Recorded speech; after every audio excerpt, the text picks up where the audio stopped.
Hello बच्चों, तो शुरू हो जाए क्योंकि अब हम लेकर फिर से आ चुके हैं क्लास 10th यानी कि ये जो बायोलॉजी का चैप्टर है जैव प्रक्रम। उसमें हमने पहले वीडियो में यानी कि जो पहला हमारा लेक्चर था बायोलॉजी का, उसमें हमने किसके बारे में पढ़ा था। जैव प्रक्रम में हमने श्वसन यानी कि रिस्पायरेशन और ब्रीथिंग यानी कि श्वास के बारे में कितने टाइप के होते हैं बहुत ही अच्छे और स्मार्ट तरीके से पढ़े हैं। तो आज हम फिर से बहुत ही अच्छे और स्मार्ट तरीके से पढ़ने वाले हैं उत्सर्जन यानी कि एक्सक्रेशन ऑफ ह्यूमन बॉडी के अंदर कैसे उत्सर्जन होता है। उत्सर्जन कितने टाइप के होते हैं, किडनी कितने टाइप के होते हैं, किडनी का क्या काम होता है, उसमें ग्लोमेरुलस होते हैं, ग्लोमेरुलस से जो हमारा ब्लड होता है वो कैसे फिल्ट्रेशन होता है, कैसे छनता है, ये सारी चीज़ें हम इस आज के इस प्यारे से लेक्चर यानी कि प्यारे से सब्जेक्ट प्यारे से बायोलॉजी में हम पढ़ने वाले हैं एक्सक्रेशन यानी कि उत्सर्जन। तो आप लोग पूरी तरीके से तैयार हो जाइए क्योंकि बहुत ही स्मार्ट तरीके से हम आपके सामने लेकर आ चुके हैं उत्सर्जन यानी कि एक्सक्रेशन। मैं आपको बता दूं टॉपिक वाइज यानी कि लेक्चर वाइज जो प्रक्रम पार्ट जो 6 है 6 उसमें हम अच्छे तरीके से पढ़ेंगे। तो पहले हम क्या जानते हैं इसके बारे में मैं आपको बता दूं।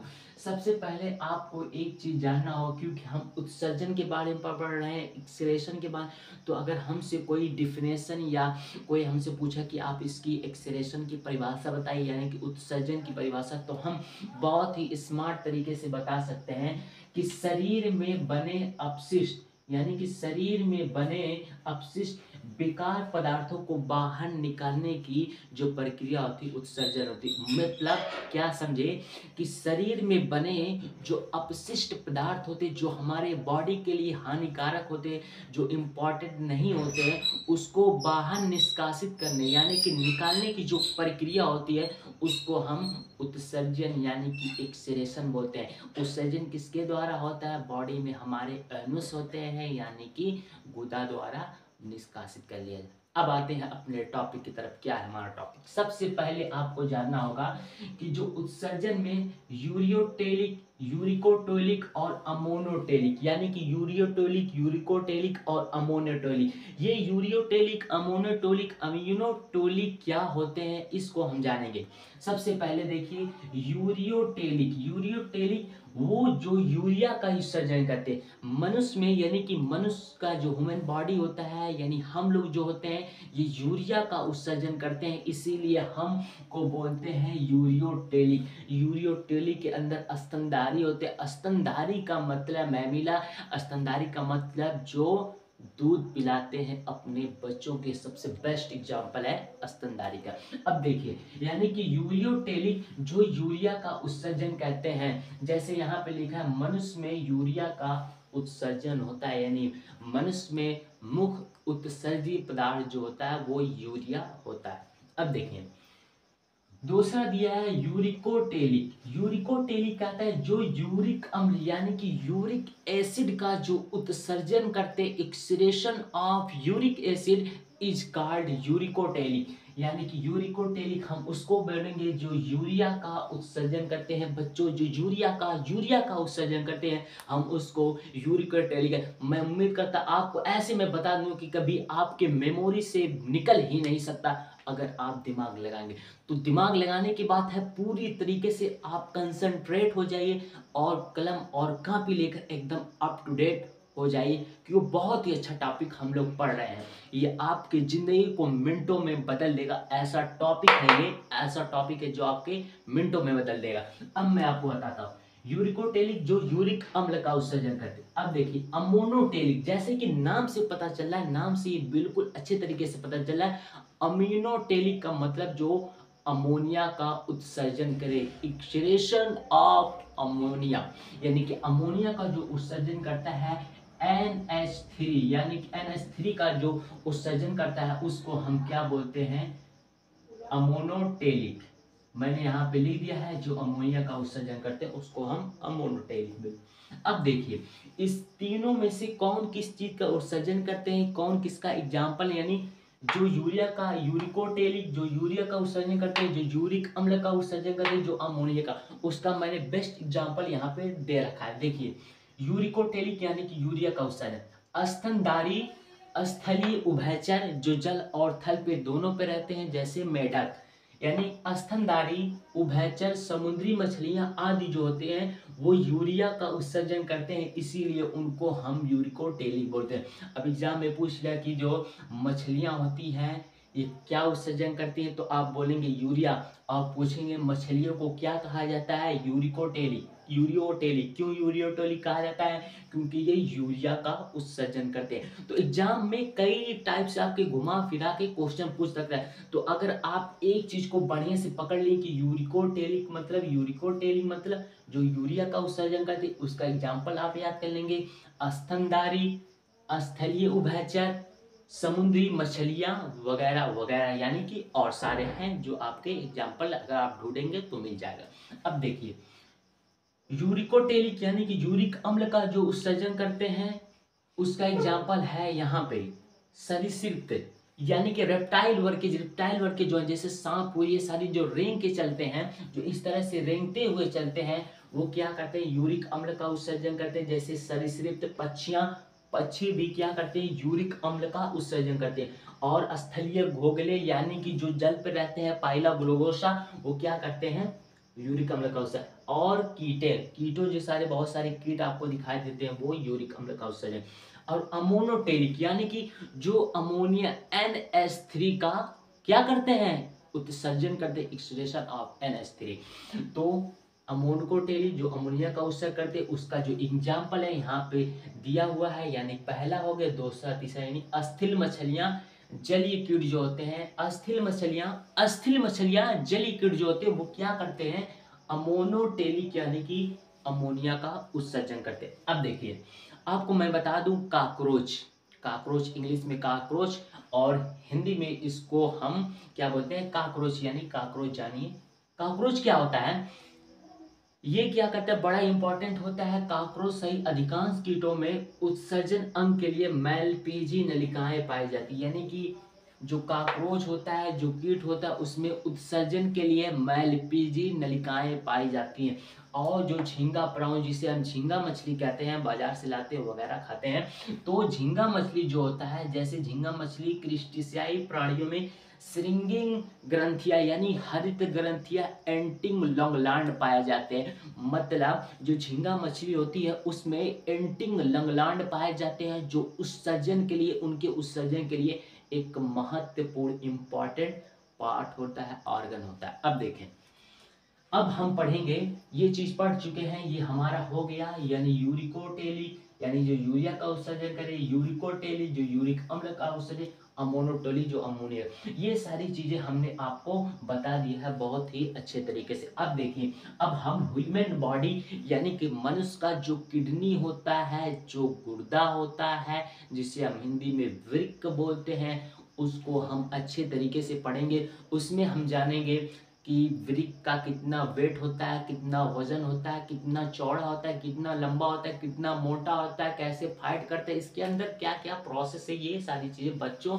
बहुत ही अच्छे तरीके से पहचानने, जानने और सुनने और देखने वाले हैं। तो अब मैं बता दूं आपको, मनुष्य में दो किडनी दिखाई देंगे, एक दायां और बायां। अब आप कंफ्यूज हो रहे हैं कि अरे सर मैं तो फिगर में देखता हूं लेकिन समझ नहीं पाता कौन दायां किडनी होगा और बायां किडनी। मैं एक बहुत ही अच्छा और एग्जांपल बहुत ही अच्छे तरीके से देखिए, जो आपको फिगर में यानी कि स्ट्रक्चर में जो दायां दिखे, ये देखिए दायां दिख रहा है ना, ये दायां दिखे ये बायां होगा, जो बायां दिखे वो दायां होगा, जो दायां दिखे ये दायां दिख रहा है तो ये बायां होगा, ये बायां दिखे दायां। क्यों, अगर हम इस किडनी को उठा के अपने यहाँ इस तरह लगाते हैं, देखिए यहाँ पे, तो यहाँ पे ये दायां हो गया, ये बायां हो गया, यानी कि ये दायां होगा और ये बायां हो गया, ये दायां और बायां।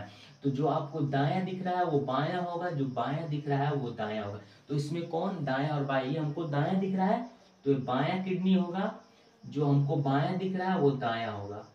क्यों दाया होगा, अगर हम इसको ऐसे लाएंगे तो यहाँ पे भी जो है यहाँ पे आ जाएगा और ये उधर चला है। तो इस तरीके से दायां और बायां समझने की कोशिश आप खुद कर सकते हैं।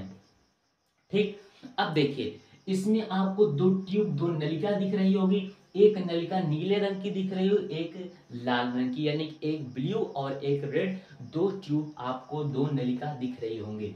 अब देखिए, इस नलिका को, जो नीली वाली नलिका होती है, इसको हम रीनल आर्टरी बोलते हैं।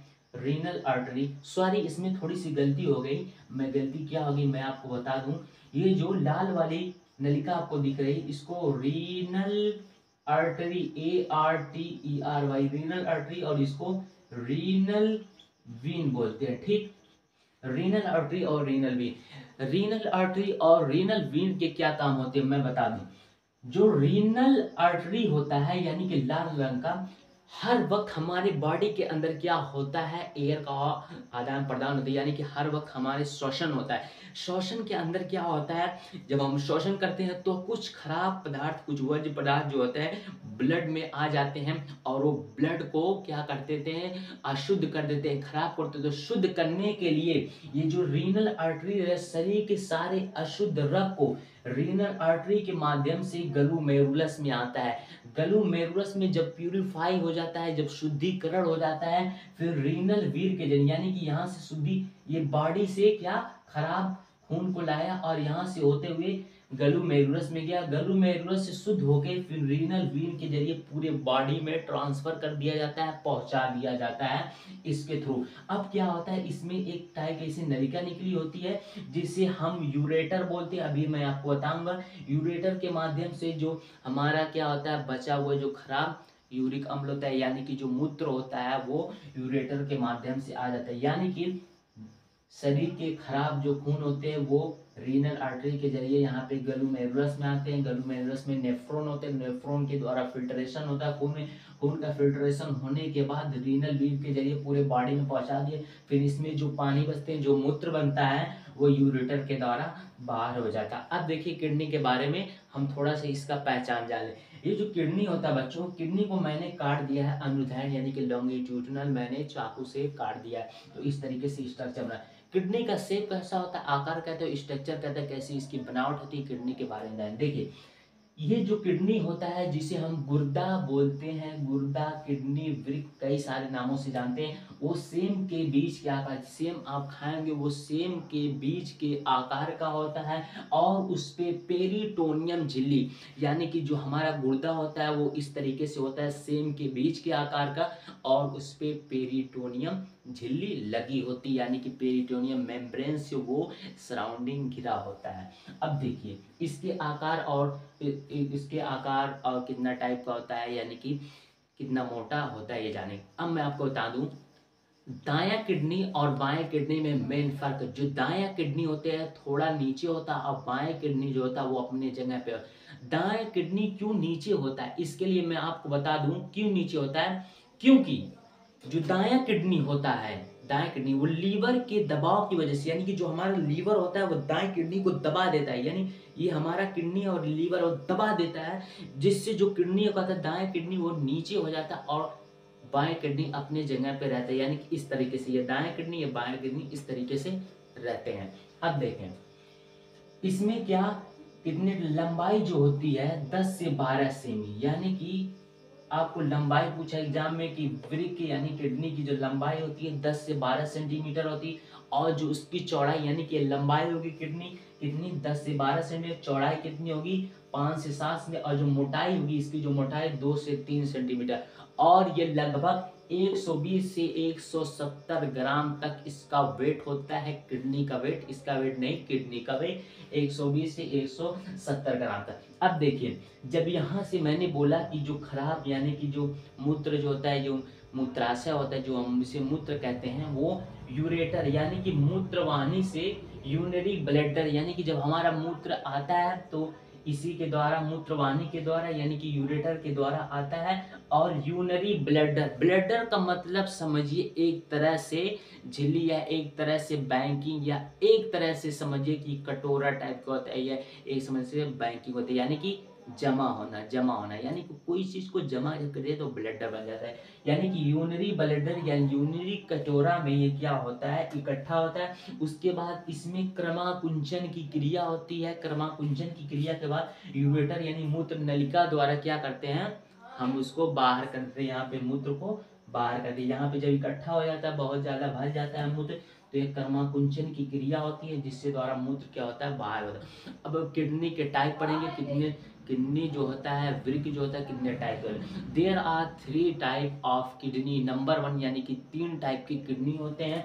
एक होता है प्रोसेरेफेरिक, दूसरा मेसोरेफेरिक और तीसरा मेटारेफेरिक।